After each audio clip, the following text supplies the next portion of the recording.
mais bëgg naa njëkk a taxaw ci incident bi nga xam ne am na mu nekk diggante Abdou Mbow ak ñi nga xam ne moo nekk di député Pastef Maïmouna Bousso une dame boo xamante ni si l'honorable député justement Maïmouna Bousso ak madame Mbacké la damay fàtte son nom justement ndax mbiruma ko ci li nga xam ne moo nekk le lanterne politique c'est pas Pastef fa lañu jëlee seen député yi mais kenn xamul leen excusez-moi quand même je suis désolée de le dire alors Ndeye Sow mu mel ni dañoo gis benn incident bu fa xew nga xam ne ñi nga xam ni ñoom ñoo nekkee député ba dañoo fekk Abdou Mbow fi mu waxee ba ko fa yëkkati ni ko du fi waxee et gis na benn vidéo qui est devenue virale ma dégg Maïmouna Bousso muy wax ni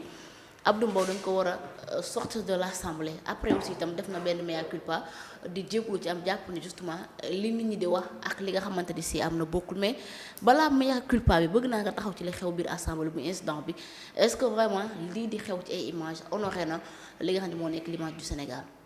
xam nga l'Assemblée nationale là c'est à l'image des gens qui sont là-bas c'est à l'image du passif ma chérie. C'est à l'image du passif. À l'image du passif, pourquoi? Aucune classe, aucune personnalité, aucune retenue. Des sauvages. Ah oui, aucune retenue. xam nga léegi ñu def ne yëfi mbaam la. léegi xeexoo gee xëccante gi pour lan la. mais ça c'est ce qui s'est passé à l'Assemblée là c'est à l'image du passif. mais législative yi kii yi passé. Assemblée nationale bi passé. Guy Marius Sagna moo fa nekkoon def yëfi golo. yéeg ca taabal ba di yëkkati ay kees ak di xëcc ay micro di sànneeg di def yëfi dof. Abbas Fall di saaga le président de l'Assemblée nationale. di ko xas vidéo yi mi ngi fii dañ ko génnewaat c'est à l'image de ces gens-là y a rien d'étonnant mais li ñu def Abdou Mbow mooy li ñu defoon naka lañ koy waxee jurisprudence Amy Ndiaye Gniby wala du bokk ci jurisprudence noonu lañ ko mën a tuddee. ñoom amoon nañ 3 mois de prison. voilà c'est ça c'est une femme. avec Amy Ndiaye Gniby ay góor def ko en fait c'est leur vice bi ay jigéen ñoo fekk benn góor borom kër kilifa di ko toroxal di ko bëgg a xëcc waaye dinañ xam ne tuuti waayu Abdou Mbow bi yëpp la ko waajal ndaw sa laaj ba xam ñebbe ngay lekk. waaye war na ñoo xam li muy dundee de parce que ponkal yu ko jéem a xëcc te kenn ci ñoom mënut a fexe ba yëkkati ko xam nga loolu doy na waar yéeme na. taxaw fa mu taxaw Abdou Mbow avait le droit taxaw foofu wax li mu xalaat et man j'aime bien ça Abdou Mbow là moom war na ne Ousmane Sonko tu es plus minable que terre tu es doo dara tu n'es pas mon président de l'Assemblée nationale tu occupes le siège sans pour autant mais je comprends le comportement de Ousmane Sonko vis-à-vis de Abdou Mbow de l'honorable député Abdou Mbow c'est déshonorable là Ousmane Sonko ci boppam dafa mer Ousmane Sonko ci boppam dafa mer parce que moom il essaie de changer de comportement pas de jikko parce qu'il y a de la triche dans tout ce qu'il fait li muy wax genn wàll gi yëpp il le fait dans son propre intérêt sa propre intérêt weesuwul nga fekk sa nawle nekk président assemblée nationale nga jógee ci premier ministre am fa la nga fay am nga ñëw nga ne ko wàccal man ma toog puusal man ma toog jógal man ma toog xam nga kon kooku dafa yabaate kooku il ne pense qu'à sa petite personne bon xam nga Abdou Mbow li ñu ko def keroog mooy li ma wax moom lañu defoon Amy Ndiaye Gniby bu génnee dee am je pense que c'est bandi salté la ñoom la ñu waroon a génnee waaw ñooñu la ñu waroon génnee parce que li ñu def yi fi bandi salté la nga fekk nit c'est vulgaire en fait nan la nit di fekkee nit mu taxaw père de famille nga xëcc ko kon li ñu doon wax naan xawma lan de la femme violence faite aux femmes ça c'est de la violence faite aux hommes à un homme ouais et des femmes ont fait violence à un homme man su ma doon Abdou Mbow damay porte plainte ñi ñu dugal pour ñu récupérer si ko pour lan la dañoo amul woon ay kii ci biir assemblée bi wala ñooñu dugg si ñooñu raykatu nit la ñuy génnee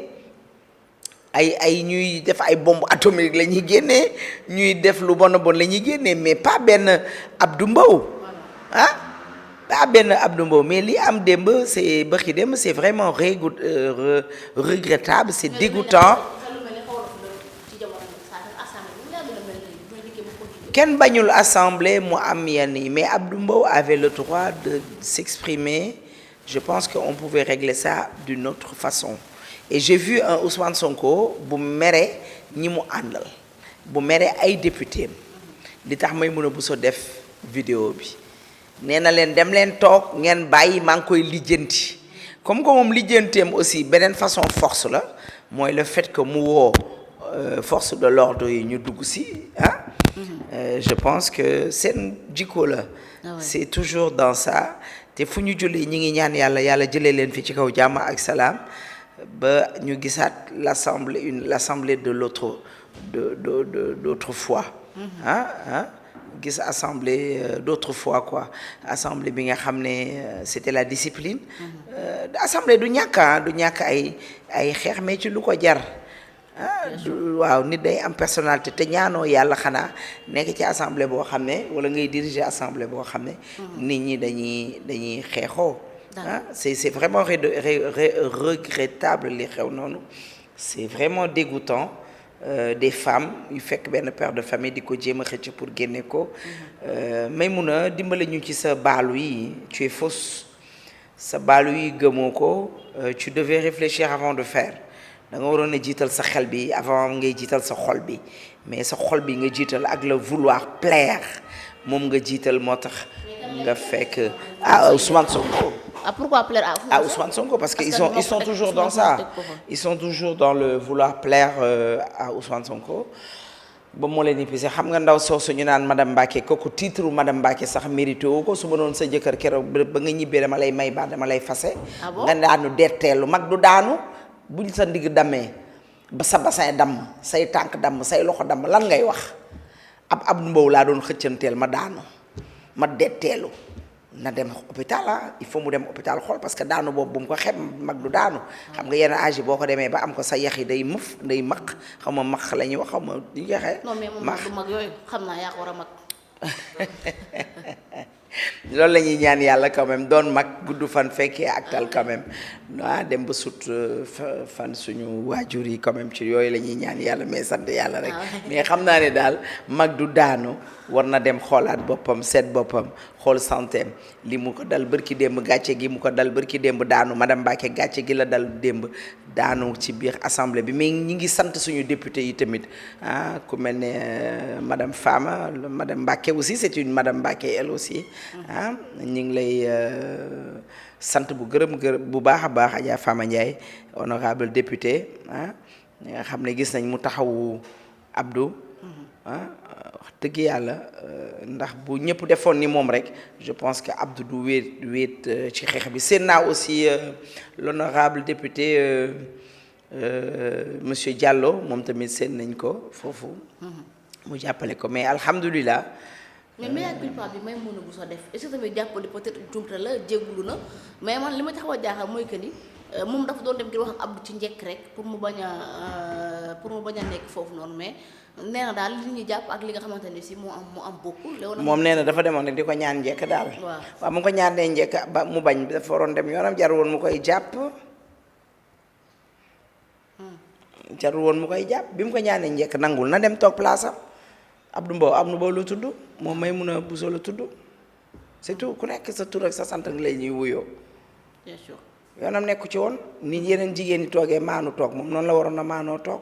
madame Mbacké bu démb doon tey du jóg te boo doon amaati dootul jóg ndax derteeloom gee gisuma dara lu ko jar ci àdduna gàcceem gii gisuma dara lu ko jar ci àdduna sa doom yëpp toog di seetaan man de bu doon sama yaay la wala sama mag bu yegsee naa ko yedd ne ko lii nga def moom dara jaru ko fi ñoom ñooy lijjantil Abdou Mbow ba xam war naa dem toog place am mais attends c'est grave ça ñoom ñooy lijjantil Abdou Mbow war naa dem toog place am warta dem toog place am xam si Maïmouna Bousso yi mu def nii c'est dans leur habitude def lu bon ba pare ëlbati ko di ko baalu c'est dans leur sang ñoom la quoi c'est dans leur habitude xanaa moom King Kong nekku fa woon Guy Marius Sagna yaa nekk fa woon bon fa woon kay bien sûr pourquoi pas Guy nekk fa woon lu tax jógut moo bëri doole ba nga Abdou Mbow nee keroog tëjee sa gémm xamoon dara jàngoo mu dafa mel ne dafa maayin Abdou Mbow non c'est parce que Guy xam na ni Abdou Mbow ci ay droit am nekk ndax li mu nekk li mu doon def noonu règlement intérieur assemblée moo ko may te Guy jamono Macky Sall moom daf ko doon def te kenn tere woon du ko raison pour laquelle il a été trop malin quand même pour bañ a intervenir ci lu mel noonu. alhamdulilah kon ñeneen ñi ñoo nekkoon ay dof mais bon l'Assemblée nationale est à l'image du PASTEF. C'est bref. C'est à l'image du PASTEF. C'est le PASTEF carrément quoi. Le PASTEF tout cru. d'accord. ah oui ah oui. ah mais oui. l'Assemblée moom moo nekk la représentation nationale moo représenté askan bi kon l'Assemblée nationale et le Sénégal en miniature. Sénégalais yi donc ce qu'ils méritent ñoo leen fi teg ñoo xool ñi jàng ñi am xam-xam ñi ànd ak dal ñi ànd ak tey teguñu leen fa ñu jël ñii lu ci nit mën aussi. ok borom bët bu rëy bi rek ci mën dara borom mbaar mi dañuy julli rek di ñaan yàlla yàlla jëlee leen fi si kaw jàmm ak salaam mais xam ngeen ne assemblée nationale bi Diomaye de bu démb doon tey du tas assemblée nationale bële. bu démb doon tey non du ko mës a tas. ok d'accord alors